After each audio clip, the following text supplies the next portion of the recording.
Our next company is Tarachand Infralogistic Solutions Limited. May I request the management to please come on stage?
Good afternoon, everyone. I'm Himanshu Agarwal, the Director and CFO from Tarachand Infralogistic Solutions Limited, formerly known as Tarachand Logistics Solutions Limited. First of all, I'd like to thank Mr. Nitin and the team of Alpha Ideas for having us here today.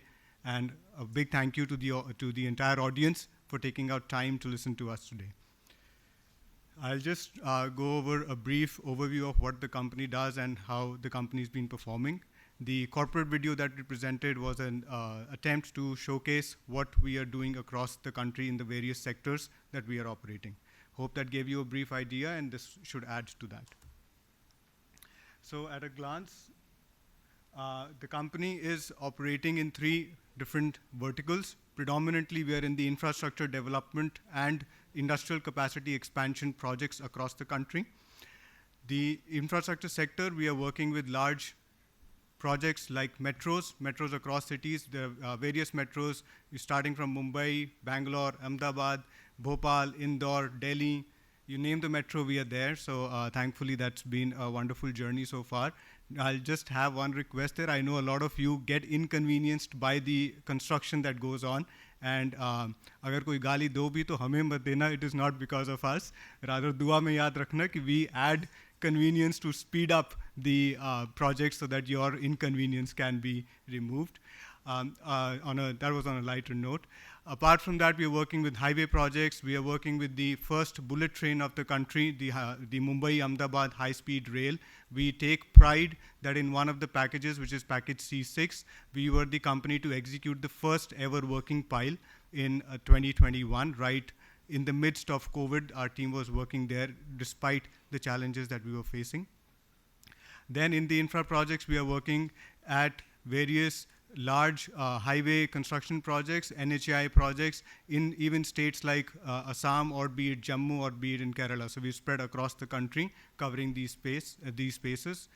We've expanded to industrial capacity projects where the industrial capacity expansion is being done by steel, cement, refineries, petrochemicals, working with companies like Reliance Industries, AMNS, the Ultratech, Tata Steel, and all these various large AAA rated MNC companies who are doing these works, as well as with PSUs, working with companies like ONGC, BHEL, and then refineries like IOCL, HPCL, and the like. So our equipment, which is more than 300, as was showcased earlier, is working in these sectors, providing services not just as dry lease, but we are doing it along with our team who operate these machines to execute the critical requirements of our clients. So these machines are also decided based on the client's need, along with our expert team who goes along and does a discussion to give them the idea as to what equipment would be suitable for their requirement, and accordingly that helps in efficiently executing the project with the right kind of timelines as well. In our logistics space, warehousing and logistics, we are into predominantly steel logistics. It's been almost 4 decades now that the company's been there. That is where we started out. We work with PSUs in this sector like Rashtriya Ispat Nigam Limited and Steel Authority of India Limited for managing their stockyards, their plants for the steel operations, handling of material, as well as maintaining the stockyard operations as per the requirements of the client, and then onward dispatches of the material along with transportation across various parts of the country to the branches as well as customers of these clients. We have equipment working across various sectors.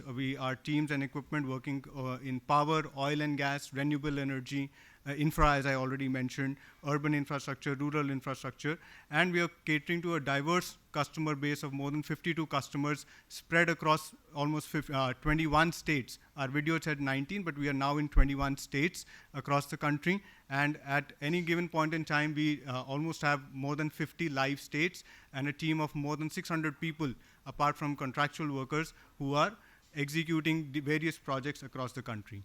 The glimpse also gives a snapshot of our financials of the first quarter of this financial year, wherein it reflects the growth that the company is witnessing over the last year.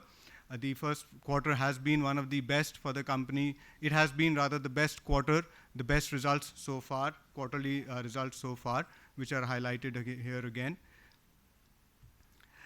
We had the highest sales and profitability, the highest ever EBITDA, for any quarter and the highest PBT and PAT for any quarter till date in the first quarter of this financial year, and we are confident to take that forward in the coming quarters as well. You would see that we've also been working on financial efficiency by bringing down our finance cost or as interest cost, because ours being a largely driven heavy equipment industry, we have associations with banks where we borrow for equipment finance. So with the kind of leverage that the company is expanding in its operations, it is also bringing down the finance cost by ensuring that there is financial hygiene in the company's operations. For the last year, this slide here shows the 5-year comparison of the company's performance, wherein again the last financial year was the best in terms of overall revenues, profitability, and the other operational efficiencies that the company achieved. The company has been around for 4 decades now in the steel industry, and it also has been in the steel logistics industry, and it has been more than 2 decades now in the equipment rental space, where it has been working with marquee companies like Larsen & Toubro, Reliance Industries, and other such large MNC companies, providing solutions across the nation.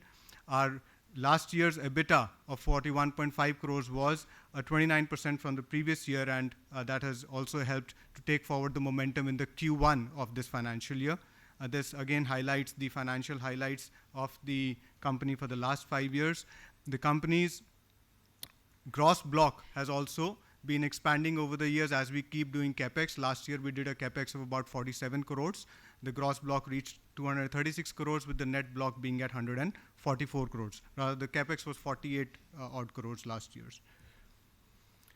And this reflects on the balance sheet. If you would see that we have the debtor days also are improving in the company, wherein it has come down to 139 days from 178 odd days in the previous financial year.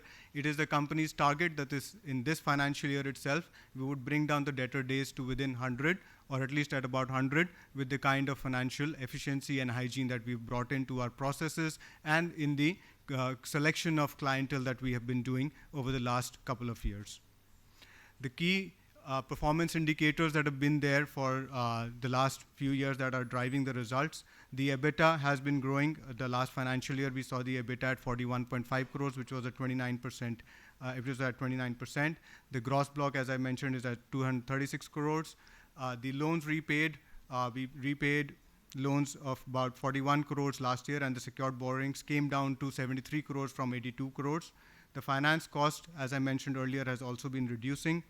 One important metric here, the last table, is this total steel handled in metric tons. You would see the last 2 financial years, we've done a huge jump in our capacity of steel handling, where we have clocked 9.5 million tons of steel handling last year, which is in itself one of the largest handling capacities in our nation, where we are doing activity with our various clients by ensuring that we are doing all the operations. There are various operations involved, that is unloading of incoming material, stacking it, and then loading and dispatch as per their requirements. On the company's future growth plans, we are looking at pointers in the industry on the national front. If you talk about the logistics sector, the projects that require extensive logistics and MHE support are there, which are like Bharat Mala Pariyojana and the Smart Cities mission. And then the Indian logistic industry is expected to grow at a CAGR of 10.5% up to 2026, which is going to further help our company. The government's initiative will also add to the different national infrastructure pipeline, and other such initiatives will definitely help the company grow in both its infrastructure as well as the logistics pipeline.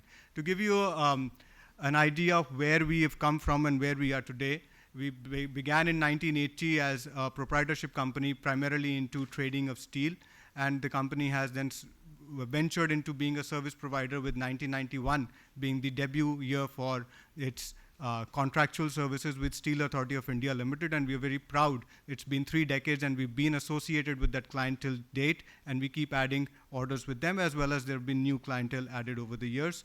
2003 we established our equipment rental ventures, and then we began on a journey of growth with becoming a listed company in 2012, where we saw that now the company is going to leverage its network to become a bigger company going forward. Thereon, we've won various orders, various critical projects that we've executed. As you can see on the chart, 2018 was a milestone year where we became a listed company by listing on NSE Emerge. We also clocked our first year of 100 crore plus revenue in 2018-19.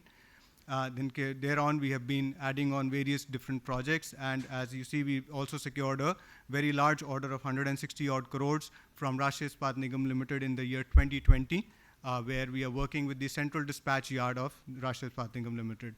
The strategy has been to focus on acquisition of large and high tonnage cranes as well as higher capacity piling rigs and other equipment that is required. It also aims to, our company aims to continue the capacity addition to meet rising demand, and we are actively pursuing opportunities in the engineering, procurement and construction space to further enhance the company's growth prospects. And it is our commitment that we remain committed to continue the kind of growth and results that we have seen in the last financial year as well as Q1 of the current financial year. And that's what our chairman had to say. Exponential business growth talks about where the company has reached over the years. It has grown exponentially over the 7 years. Our revenues have soared from 46 crores in 15-16 to 145 odd crores in 22-23, which is a 212% jump. We have seen the margins also grow from 21% to 29%. The company's capex has steadily grown as it keeps adding the capacity, where our net block has reached 144 crores, which is a 413% growth over 15-16. And the net profit, which was a mere 1.19 crores in 15-16, was 9.36 crores in 22-23, which is again a huge jump. The board of directors, so these are the three family members from the promoter group. And then we've got our independent directors. We also, I would like to add, even before we went public, we've had this ritual and tradition of having a full board of independent directors. So it was not a mandatory requirement. That is why we brought in independent directors. We've had independent directors prior to listing. And our current very distinguished independent board consists of retired IAS officers. Mr. Sant Kumar Joshi retired as a transport commissioner from Haryana. Then we've got Mr. Devender Khapoli, who is an L&T professional of more than 40 years. Then Ms. Neelam P. Kasni, again, a bureaucrat from the Haryana. Mr. Suresh Thapar is a distinguished SBI officer. He retired as a general manager from there. Then Mr. Ashok Kumar Goel, again from the civil services. And then there is Ms. Prerna Sandeep Agarwal. Our geographical presence across the country with head office in Chandigarh, corporate office in Navi Mumbai, and we've got our branch offices in Nagpur, Visakhapatnam, Bangalore, and Jabalpur, in Jamnagar. The entire operations are handled by various site offices as well. And as I highlighted earlier, we are already there in 21 states at present.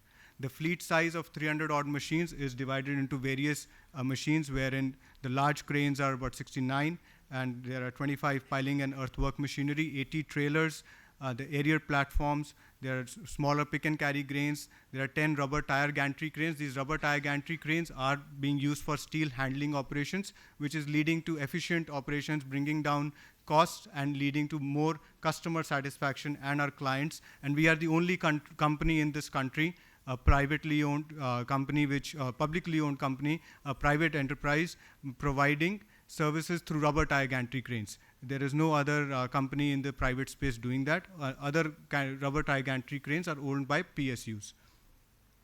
The service offerings, as I talked about earlier, warehousing and logistics, equipment rentals and infra works, and steel distribution works. The company's USP is noted here. Future plans, we talked about the growth strategy, so that is what we have as our future plans. Our esteemed clientele, I already mentioned that we've got a large network of clientele covering both PSU and MNC companies. 50% rather of our revenue is from at least PSU companies, and the other 50% is also from marquee clients, which are AA, AAA plus rated companies. So we are very happy that we've been in this space for so long. We've got relationships with our clients which are more than few decades. So I'll just conclude on that, and that's thank you. Yeah. Just want to add here, I think you missed that. This was the only SME company which was reporting quarterly results, even though it was mandated on you to report. Yeah. So yeah, we've been. Thank you. We have the management has always been driven on being compliant regardless of whether it is mandated or not. So that is the kind of transparency we've always brought in, even prior to listing and post listing. So when we first declared the quarterly results in 2019-20, which was our first quarter, so NSE didn't have a system, and as I learned from Jayesh today, it doesn't still have a system in place, but they somehow found a way so that we could declare it. So yeah, thank you, Nitin. Yeah. So I have three questions. First question is, in terms of the company is very well managed efficiently. Uh, the the cash accrual is going to be 35-40 crores every year because whereas the PAT is understated because you have a aggressive depreciation, which we follow. Why is that? Number one. Number two is when we compare competition, Sangvi movers have a operating margin of 60%, whereas we have 30%. Right. Is it because of the underlying industry which they service and we service, or they are very different? That's the second question. Third question. Okay. So yeah. Okay. I was going to, yes, that's it. I Okay. am scared of you, Nitin, because you will not allow me to ask that. So So on the first question you asked why the PAT is understated. no, I'm saying why the depreciation is so aggressive. Yeah, so the depreciation is aggressive because of the capex that we do. There is an entire big gross block that is there and the net block, and there is an addition of, as last year you saw, there's about 48 odd crores of addition. So as per the guidelines of the relevant Company Act, the depreciation has to be factored in. So that is why it is there. No, so my question is that these cranes, whatever little, I could get from internet is that these cranes have long lasting life, right? So when you're depreciating so aggressively, which means you're writing it off pretty faster than the actual life of the machines. So that way the profits are understated, which is why, on a cash PAT multiple, it's available at a 4P today. In this euphoric market, you don't have any company, I think, in that way. So it's a good policy. I'm saying, what is the actual life of the cranes would be much higher. Right, definitely. See, the actual life of the cranes is much higher, but the policy of accounting that is being followed is as per the guidelines there. So that is to answer your question. If you're asking about the life of cranes, yes, that is to about 15 to 20 years, depending on what brand, what kind of crane and range of capacity. It can vary, even can be 10 years. But if you talk about accounting policy, that is followed by the various policies laid down, and it is done accordingly. So comparing the life with the depreciation in the books is not, I wouldn't say, is the right metric to follow. Yeah. My second question is that, when competition. We talked about Sangvi. Sangvi, yes. So I'll elaborate on that. Yeah. So Sangvi, if you look at it, they are working in a different sector altogether, and they're only an equipment rental company, whereas we've got three different sectors, three different areas that we are working in, and it is a combined EBITDA that we are talking about 30-odd%. Second, Sangvi has traditionally had much larger cranes. So their cranes are like 600, 500, 1,000 ton capacity, 800 tons capacity as well, which is a much larger number. We also have those cranes, which is a much smaller number. We have about 5 or 6 in that capacity. So in the larger cranes, the operating margins are much lesser, are much higher. The operating costs are much lesser, and that is why you would see that their operating margin is about 60-odd%. Correct. In our case, if we talk only for the equipment rental segment for us, so our margins would also be about that 45-odd%, but they are still lower in your comparison to Sangvi because our range of cranes are smaller, which have a higher operating cost compared to the Sangvi cranes. So that it is not an apple-to-apple comparison if you would look at it that way. Understood. My third question, sir, and the last one, Nitin, can I ask? Yes. Yeah. Is if the underlying infra growth which you projected at 10-11%, so and we have all the strategic pivots in place. So technically, we are looking at top line growth of much more than this going forward. I'm not looking for a guidance. I'm just looking at a broad because the growth has been on the top line a little lesser. Is it because we were fully utilized and the investments we have made that will ensure the growth going forward much more than the infra growth rate? Yes, see, the investments made last year is going to definitely add to the top line this year because some investments happened in the second half of the last financial year. And also on the top line front, we are not into hardcore you would say manufacturing or providing services with material. Ours is only services, right? So the top line will continue to, we hope that it will continue to grow in the same similar range, and with new opportunities coming up, we'll definitely focus on expanding the top line if and when possible. Thank you. Hello. Sir, on a similar line, with the same amount of assets what we are having, how much top line we can grow, or we can handle the steel without a new capex? So I just want to understand the capacity utilization, or is there a buffer there, still there, and to what extent the buffer is there? See, the capacity utilization, if you look at it, we can look at about, let's say about 85% currently, 80 to 85% overall capacity utilization.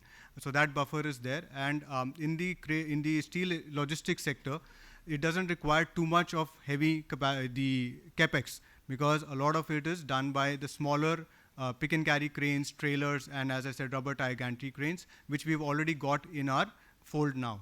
So going forward, the top line growth, what we have been witnessing, should continue with the already investments that have already been made. Thank you. Thank you. See, everybody should get a chance to answer, not the same people can keep asking questions, right? So we'll do this, and the management is there, you can further ask them the questions. So I want to, widespread the participation. So people who have not asked earlier, I will rather give the chance to them.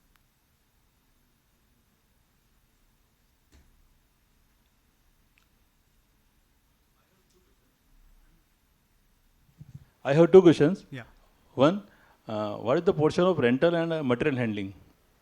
So in our revenue spread, we've got about 45 to 46% from the warehousing and logistics, and similarly from our equipment rental, 45 to 46%.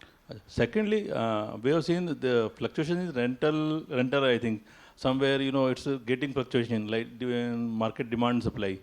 So how you see it's rising, it's static, and what's your view on that? Sir, rentals are predominantly market driven, because depending on demand and supply, if you would see in the equipment rental space also. But at present, they are on the surging side, they are on the rising side because of the demand that is there. We would have to wait and watch and see how things go, but looking forward at the kind of growth opportunities that are there, we see that these levels will remain steady or grow at a similar pace. So in normally, what the payback time normally? I'm sorry? What the payback time? How much time you recover your cost, equipment cost in general? Equipment cost, if everything goes well, can take about 6 years, ideally, for the kind of equipment that we invest in, for it to recover, provided that we've got the occupancy taken care of for those 6 years. But Thank yeah, you. that ideally gives us the Thank you, space. thank you. Yeah.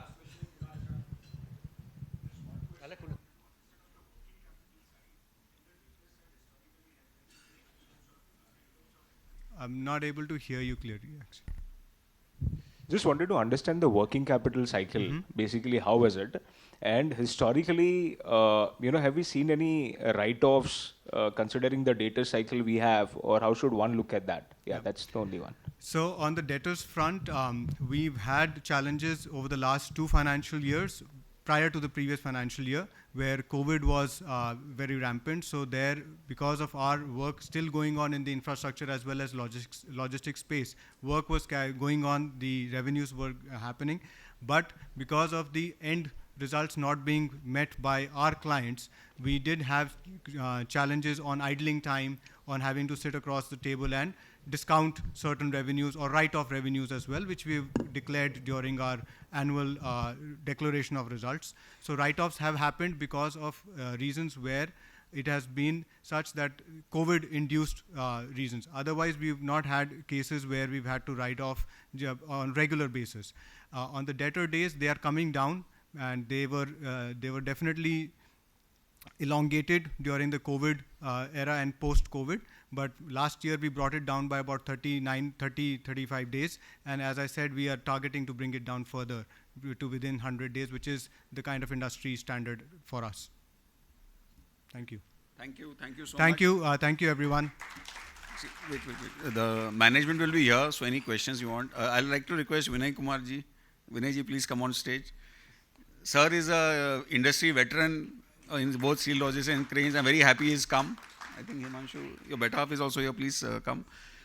In this, we have a lot of family offices also. So one of the best, and my friend Anand Sarda from Chhattisgarh family is here. Anand Sarda ji from Raipur, please give Anand also a good hand.